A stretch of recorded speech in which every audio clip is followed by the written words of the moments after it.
Mnadhiri, mnadhiri. Mungu ametupa somo linasema mnadhiri wa Mungu. Unaifungua maandiko, naomba utandaa Waamuzi 13:2-5. Utakapo pembeni Waamuzi 13:2-5. Kitabu cha Waamuzi sura ya 13 mstari wa 2 mpaka wa 5, neno la Mungu linasema, palikuwa na mtu mmoja wa Sora wa jamaa ya Wadani, jina lake akiitwa Manoa, na mkewe alikuwa tasa, hakuzaa watoto. Malaika wa Bwana akamtokea yule mwanamke akamwambia, tazama, wewe sasa utasa, huzai, lakini utachukua mimba, nawe utamzaa mtoto mwanamume.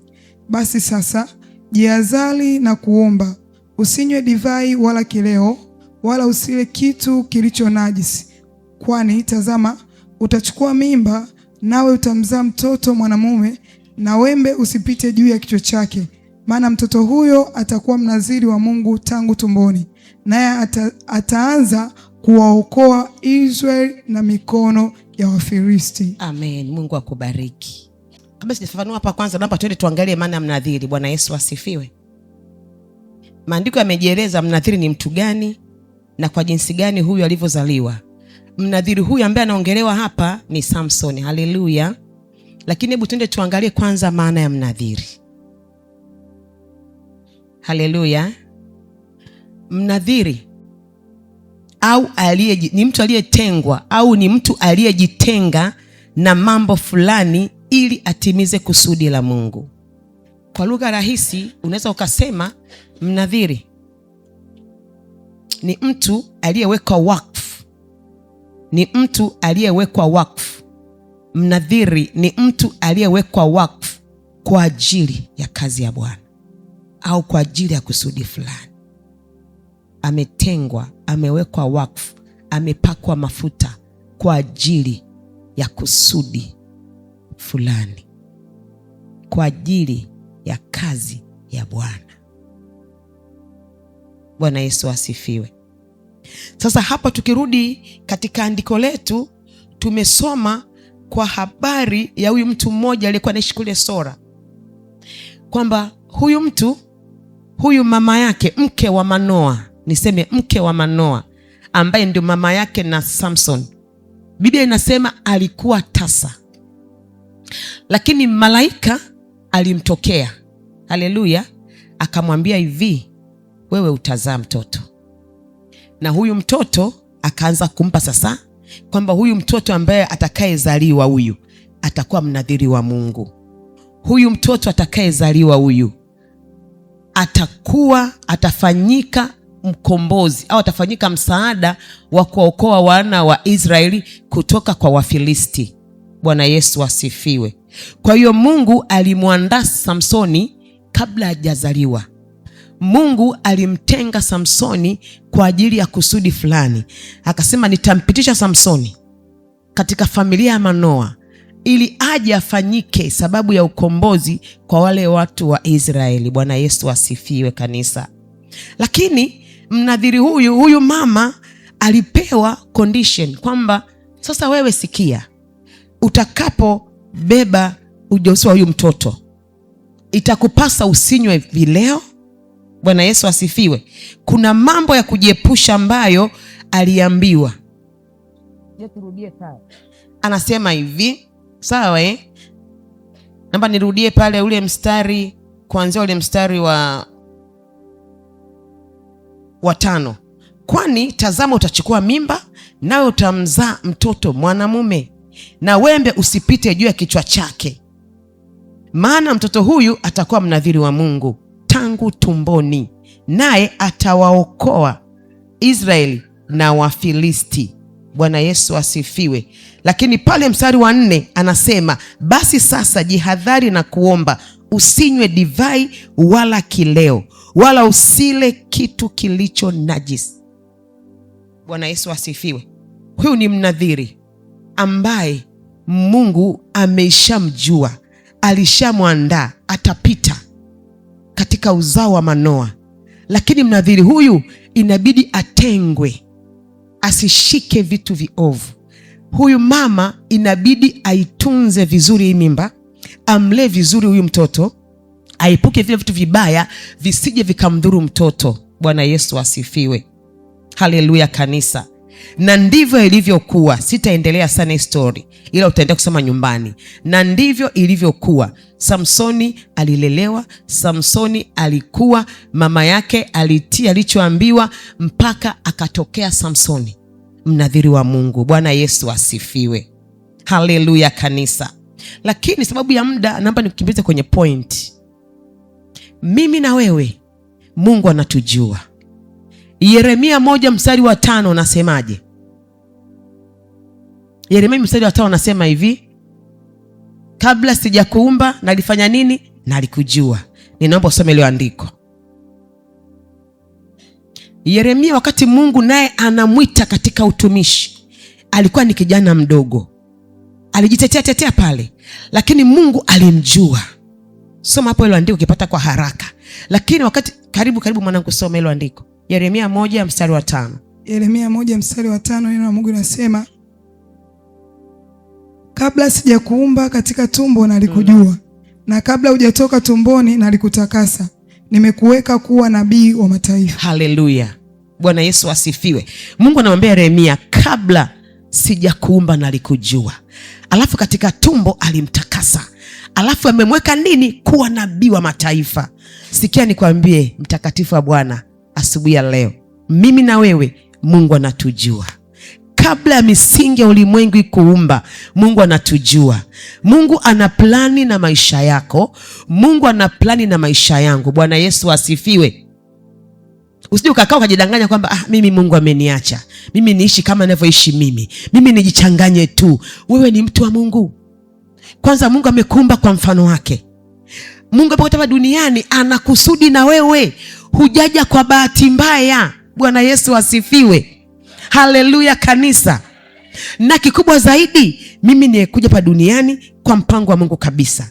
Haikutosha kitendo cha mimi kuokoka, kumpa Yesu maisha yangu. Petro wa kwanza inasemaje pale? Petro wa kwanza 2:9 tu. Mstari wa 9. Petro wa kwanza 2:9. Neno la Mungu linasema, bali ninyi ni mzao mteule, ukuhani wa kifalme, taifa takatifu, watu wa milki ya Mungu, mpate kuzitangaza fadhili zake yeye aliyowaita mtoke gizani mkaingie katika nuru yake ya ajabu. Rudia taratibu tena hapo. Neno la Mungu linasema, bali ninyi ni mzao mteule, amina, ukuhani wa kifalme, taifa takatifu, watu wa milki ya Mungu, mpate kuzitangaza fadhili zake yeye aliyewaita mtoke gizani mkaingie katika nuru yake ya ajabu. Bwana Yesu asifiwe. Jamani, umeelewa hilo andiko taratibu? Umelielewa? Wewe ni nani? Wewe ni nani? Alafu ukuhani wa, tulia hapo. Maana hivi pale sanasema hapo tutoa katika giza. Mimi na wewe tulipoamua kuokoka, tumekuwa ni mzao mteule. Bwana Yesu asifiwe. Mimi na wewe tulipoamua kuokoka, Mungu akatufanya ni uzao wa nini? Alafu pale anaendelea, anasema ukuhani wa kifalme. Bwana Yesu asifiwe. Anza kujiona thamani yako ulivyo mkubwa. Anza kuona position yako wewe kwa Mungu, Mungu anavyokuona. Yaani wewe ni mteule wa Mungu. Wewe ni uzao wa kifalme. Hivi unamjua mwana mfalme jamani? Hadhi yake, mamlaka yake, uweza wake. Bwana Yesu asifiwe. Nguvu yake. Ndivyo wewe jinsi ulivyo. Lakini hiyo imekuwaje? Sisi ni watu wa milki ya Mungu. Halafu baada ya kuwa hivyo tunaambiwa tupate kuzitangaza fadhili za nani? Za Mungu. Unaona? Yeye aliyewaita. Yaani nimeandika mimi aliyeniita. Yaani vigezo vyote hivi vya kuwa mfalme, vya kuwa uzao wa kikuhani, mimi mwana wa mfalme, ni baada ya kuitwa kutoka katika giza, alafu nikaitika, nikaja nuruni. Bwana Yesu asifiwe. Kama wewe ulivyokubali kuitika, ukatolewa, nikatolewa kwenye giza, nimekuja kwenye ufalme wa nuru. Kazi yangu ni kutangaza fadhili za Bwana. Bwana Yesu asifiwe. Sasa tambua kwamba hivi katika andiko hili kwamba wewe mara baada ya kuokoka, wewe ni mnadhiri wa Mungu. Bwana Yesu asifiwe. Wewe ni mtumishi wa Mungu, wewe ni mpakwa mafuta wa Bwana. Mungu kuna vitu anatarajia kwako, hakukumba kiasarasara. Kama Mungu alimchagua Samson akazaliwa, akaweka vitu vyake ndani yake. Na Samson sifa zake ukiangalia, alikuwa jitu lenye nguvu, lishujaa, alijaa nguvu ya Mungu sana. Na ukiangalia huko Samson aliua simba, sijui alipiga wale wa Filisti, alifanya nini. Ukiendelea kusoma, nikawa nasoma historia yake, alikasirika, wakamuudhi siku moja kule sura 15, kamata mbweha, fungia ile vienge, teketeza mashamba ya Filisti kule. Hivi unamjua mbweha wewe? Alafu unafunga kwenye mkia wake vienge vya moto. Yaani ilikuwa jitu ambalo jasiri, lina nguvu. Lakini shida yake, alitumia vibaya ile nguvu yake. Haleluya. Alitumia vibaya, yaani alipitiliza, akaanza kujiamini, alipitiliza, akaanza kufanya na ya mwilini ambayo hayakuwa katika mpango wa Mungu, hayakuwa katika kusudi la Mungu. Bwana Yesu asifiwe. Kwa hiyo kama watumishi wa Mungu, kama kanisa, tambua kwamba hivi wewe ni mnadhiri wa Mungu. Mungu alipokuokoa, Mungu amekutoa, amekuheshimu. Wewe ni mzao mteule, wewe ni mwana wa mfalme. Usijidharau. Bwana Yesu asifiwe. Kwa kama wewe ni mnadhiri wa Mungu, kuna mambo yanakupasa uyafanye au uyafuate ili kutunza ile status yako ya kuwa mzao mteule. Bwana Yesu asifiwe. Mungu anataka afanye kazi na mimi, Mungu anataka afanye kazi na wewe. Lakini akikuangalia kwenye mstari haujakaa vizuri, anasema jamani, huyu mbona nimemtoa gizani? Huyu ni mnadhiri wangu. Kwa nini? Alikujua kabla ya misingi ya ulimwengu kuumbwa. Kuna kazi amekupa, usijidharau. Bwana Yesu asifiwe. Haleluya. Unaweza kusema Mungu anipa kazi gani? Sio lazima uhubiri injili kwenye mikutano mikubwa, usimame ufiche makanisani. Hata kwenye ile familia kuna kitu Mungu anataka ndani yako, utakuwa sababu. Bwana Yesu asifiwe. Kwa cha msingi ni kukaa katika nafasi zetu, alafu kuangalia mimi Mungu ameniita, mimi ni mnadhiri wa Mungu, nini cha kufanya katika ufalme wa Mungu. Bwana Yesu asifiwe. Haleluya kanisa. Lakini kuna kitu ambacho Samson kilimpelekea kuingia katika maanguko haya ambayo alianguka na kaacha kabisa mpango wa Mungu. Bwana Yesu asifiwe. Samson kweli Mungu alimchagua, kweli Mungu alimjua, akawekeza vitu vingi kwake. Kama Mungu alivyokuchagua wewe, amewekeza vitu vingi kwako, amewekeza huduma nyingi kwako, amewekeza karama nyingi kwako. Swali linakuja, ninazitumiaje? Ninatumikaje katika nyumba ya Bwana? Kila mtu ana kitu cha kufanya. Haleluya. Sasa Samson, Mungu aliwekeza vitu vingi kwake, aliwekeza ile nguvu. Samson alikuwa ni mwamuzi pia wana wa Israeli. Vyote hivyo Mungu aliweka kwake. Maana yake nini? Hata hekima nyingi alikuwa nayo, akili nyingi Mungu alimpa. Bwana Yesu asifiwe. Yaani alikuwa na uwezo wa kuweza kwa haraka nifanye, yaani alikuwa na vitu vingi. Lakini yeye alichofanya, kilichomtesa Samson akatoka katika mpango wa Mungu, ni ile kuruhusu uovu katika maisha yake. Na uovu huu ambao Samson aliuruhusu ilitokana na kupuuzia mambo ya Mungu. Haleluya kanisa. Samsoni alipuuzia mambo ya Mungu, akaingia katika uharibifu mkubwa.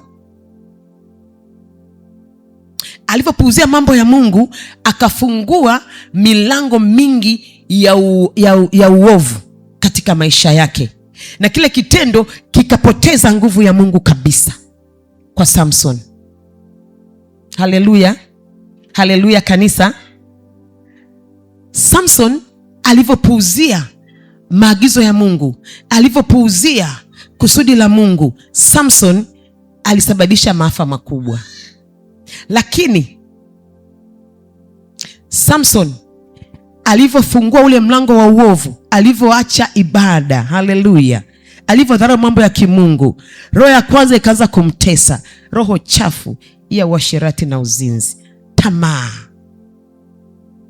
Haleluya kanisa. Tamaa. Ukisoma pale ile 16 utakuja kuona pale ile sura ya 16 kwenye Waamuzi. Wameandika pale andiko gumu kidogo, lakini ndivyo ilivyokuwa kwenye Waamuzi pale 16.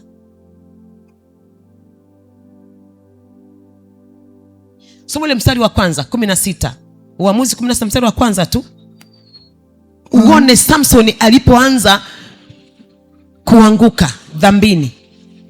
Waamuzi 16 mstari wa kwanza, neno la Mungu inasema, Samsoni akaenda Gaza, akaona huko mwanamke kahaba, akaingia kwake. Bwana Yesu asifiwe. Umeona ile andiko Samson, kumbuka Mungu amemtenga.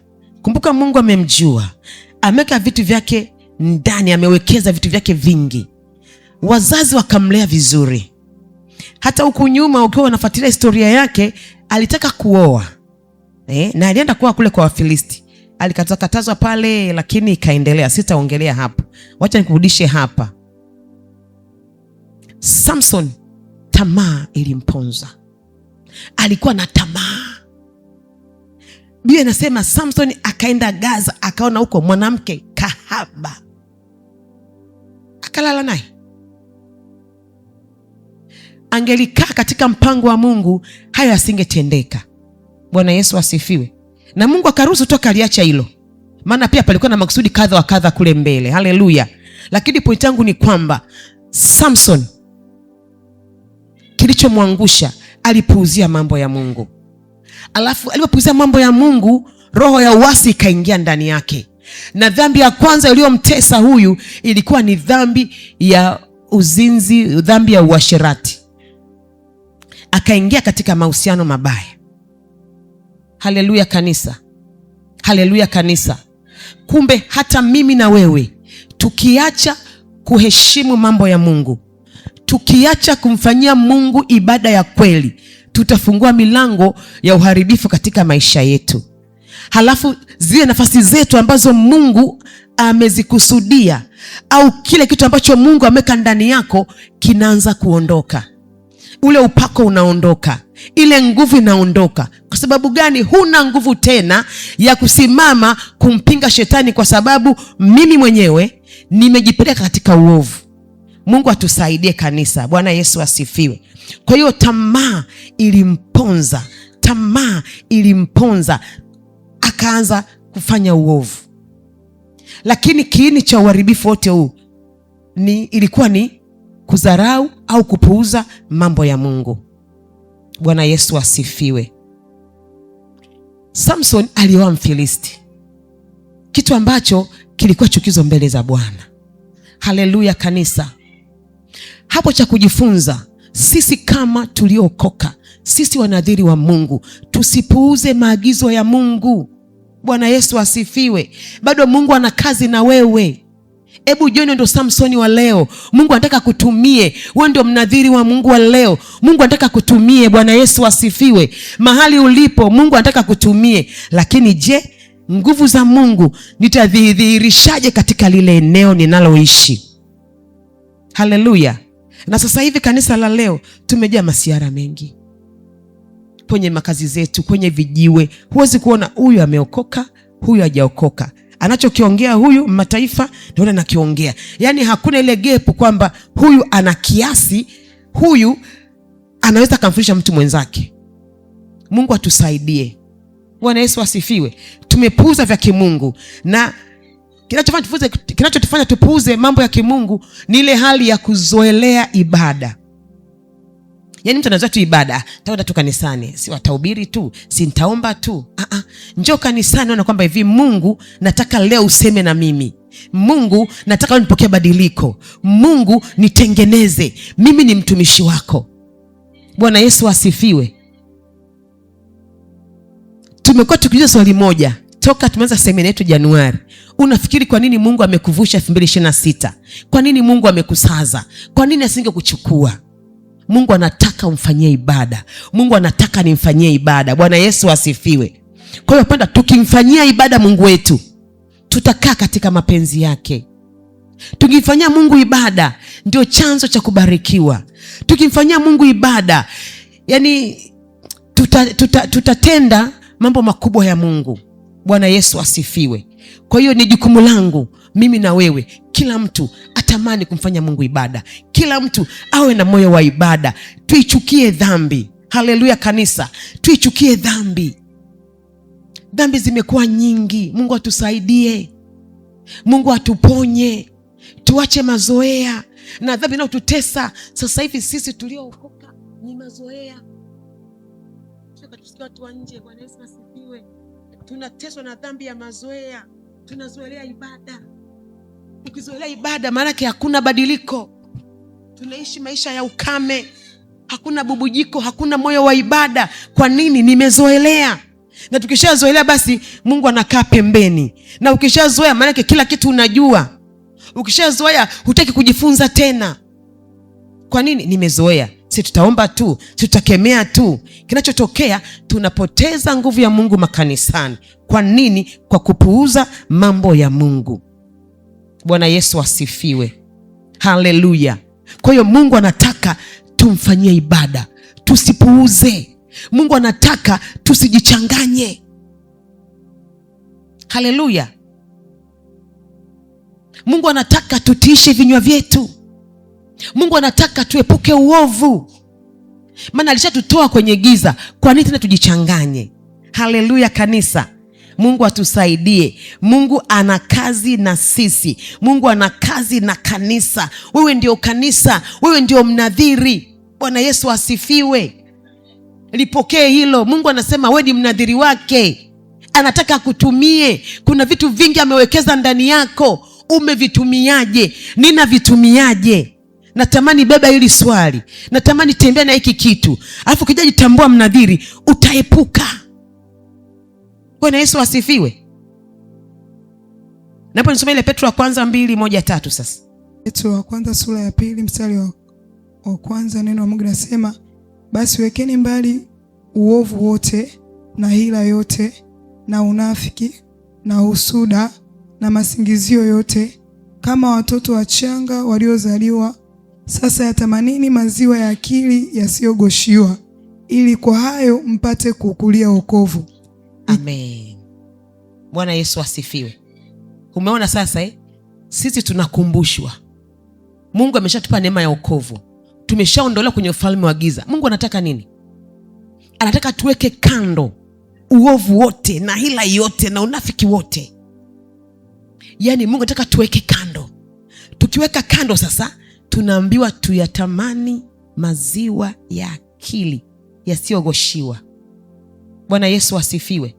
Tena kama watoto wachanga tuliozaliwa sasa, yatamanini maziwa ya akili yasiyogoshiwa. Maziwa ya akili ni neno la Mungu.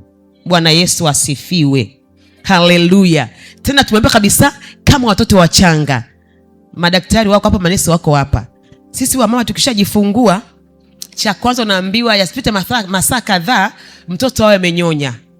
Yale maziwa ya kwanza kwa mtoto ni vitamini kubwa sana. Yanamkinga na magonjwa, yanamsaidia sio nini. Na mtoto asiponyonya anashtuka, hajanyonya. Mnyonyeshe tu, hata mkamlia anyonye. Yana thamani kubwa. Sasa hiyo ni kibinadamu. Kwa Mungu, neno la Mungu kishaokoka ndio taa. Bwana Yesu asifiwe. Haya ndio maziwa ya akili ambayo hajagoshiwa, neno la Mungu. Ndio maana katika Zaburi ile 119 ule mstari wa 105 unasemaje? Neno la Mungu ndio nini? Ndio taa ya miguu yako. Sasa kama neno la Mungu ni taa, kwa nini naingia kwenye ukengeufu? Wewe umeokoka, neno la Mungu ni taa, kwa nini unafanya husuda? Neno la Mungu ni taa, kwa nini niende kwenye uovu? Sikia niwaambie. Sasa hivi watu hawaogopi kusema nimeokoka. Mtu yuko tilalila sababu nimeokoka bwana. Yesu asifiwe, mimi naenda mbinguni. Anayefanya. Tunataka tuone matendo. Bwana Yesu asifiwe. Matendo. Hatutishiki unasali FPC, sijui mlima matumaini, Jehova alishuka. Hatuogopi na hilo jina kubwa. Tunataka matunda. Zaeni matunda. Yaani Ukristo wako watu wako na kweli huyu neno limembadilisha.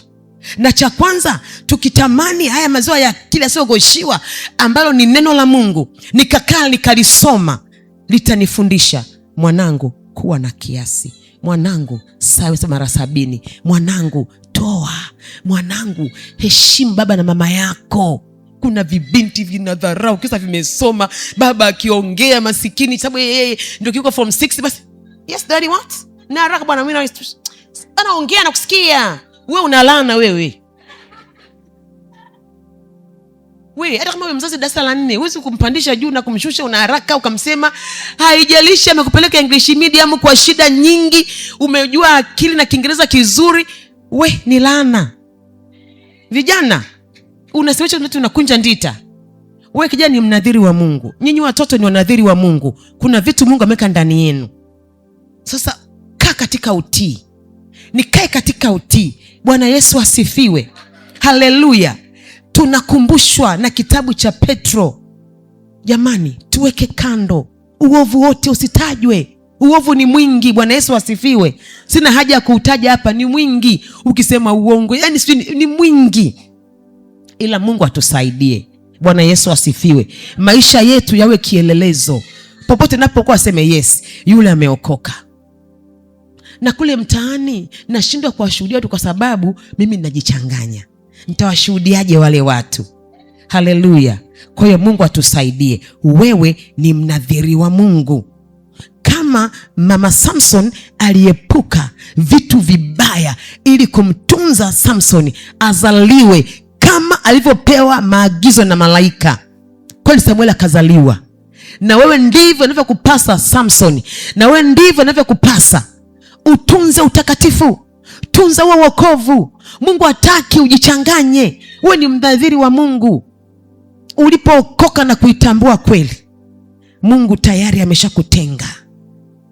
Na Mungu hakuangalia ni kwa namna gani umejichanganya kule, nimejichanganya kule, lakini bado kusudi la Mungu lilikuwa katika maisha yangu. Haleluya. Kuna watu wana historia ngumu. Mtu anakuambia nilikuwa jambazi, sio nilikuwa mchawi, nilikuwa nini. Hebu muone Mungu alivyo na rehema Alafu Mungu alivyo mvumilivu. Kabisa anajua mama Mwakilembe ni mchawi, loga tu miaka 4-7, lakini wewe utakuja kwenye madhabahu. Mungu anakuvumilia tu. Vyombo vya Mungu vipo. Kwa nini? Ndio nasema nalikujua kabla sijakumba. Mungu alikujua. Hebu tumika na hiyo huduma. Bwana Yesu asifiwe. Wewe ni mnadhiri wa Mungu. Epuka uovu. Jitunze kinywa chako. Kuwa na mipaka. Bwana Yesu asifiwe. Haleluya kanisa. Mungu atusaidie. Amina. Lakini ninaomba tumalize hapa hivi. Naweza nikaa nimekaa hapa kanisani najifariji kabisa. Mimi ni mnadhiri wa Mungu. Mimi nakwenda mbinguni. Mimi nafanya hivi. Lakini kabisa kuna vitu ambavyo ninavisikia ndani ya moyo wangu viko mbali kabisa na Mungu. Yaani sivifanyi kabisa. Haleluya kanisa. Ni kweli umeokoka, unakuja kanisani, lakini kwa mazoea. Na hakuna hatari mbaya kuja kanisani kwa mazoea. Yaani ni kama unakuwa shako ya kiroho. Yaani unajua mwenye kwa shako hata wafundishe hapa, hata lishuke neno, hata aje mgeni, sababu ni kimazoea, hauko tayari kupokea, basi kile chakula hakinenepeshi. Napata kwa shako ya nini? Ya kiroho. Manake sikui, siendelei, sibadiliki. Lakini Mungu anataka nibadilike. Jiulize wewe mwenyewe kwenye ufahamu wako. Ni mara ngapi nimekuwa mtu wa maombi?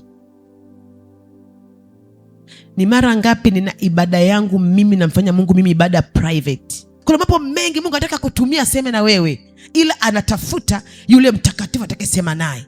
Kwani Amos 3 anasemaje? Ile Amos 3 kama sikosei 7 sijui ngapi pale, kwamba Mungu hatafanya neno mpaka atakapoonyesha nini? Watu wake. Amos anasema ile sura ya 3 pale kama sikosei kwenye 7 au ngapi pale. Bwana Yesu asifiwe. Sasa nafikiri wewe mtu ni nani? Mtumishi wa Mungu, si ni wewe? Kaa vizuri, Mungu akwambie mwanangu, sikia, fanya 1 2 3, nitafanya 1 2 3. Hausikii raha ukisikia Mungu anasema na wewe? hausikii raha Mungu akikujulisha yajayo. Bwana Yesu asifiwe. Jamani, Mungu atusaidie tuepuke mazoea, tuwe na moyo wa ibada, tusizoelee ibada, tusipuuzie mambo ya Mungu. Ndio mlango wa mafanikio yetu. Naomba tusimame. Unaposimama tafakari, wewe ambaye unatamani Mungu akuongeze viwango vya maombi, unatamani kuwekewa mikono kwamba Mungu, mimi ninaomba asubuhi ya leo niongezewe viwango vya maombi, ni unajisikia ukame moyoni, unatamani moyo wa ibada, pita hapa mbele. Mungu anakusudi na wewe. Sikia sauti hii, wewe ni mnadhiri wa Mungu kabisa, unajijua mimi ni mnadhiri wa Mungu. Kuna sehemu nimeacha, kuna sehemu nimepunguka. Kimbia mahali hapa, usimwangalie mwenzako. Mungu anasema na wewe, anakujua. Na neno, sikia nikwambia, umekaa mahali huko, lakini roho ya mazoea inakutesa. Umezoelea ibada, umekuja kanisani kwa mazoea. Mungu hataki roho ya mazoea. Mungu anakataa mazoea. Kwa nini uje kwa ajili ya mazoea? Njoo kutana na Mungu. Mwambie Mungu, nataka nikutane na wewe. Rima shanda, rima saika, ripo kuriantai, rama shanda, rika rabashindi ribo, rima masaika Jehova, rama shanda, ribo siki. Baba, unajua watu wako, unawajua Mwokozi wangu, unawajua Baba. Ni wewe uliyewachagua, ni wewe Mungu uliyewachagua. Tena Mungu ukawaita, ukawatakasa kwenye matumbo ya mama zao, ukaweka na huduma ndani yao. Rima shanda rama siki ripo saika.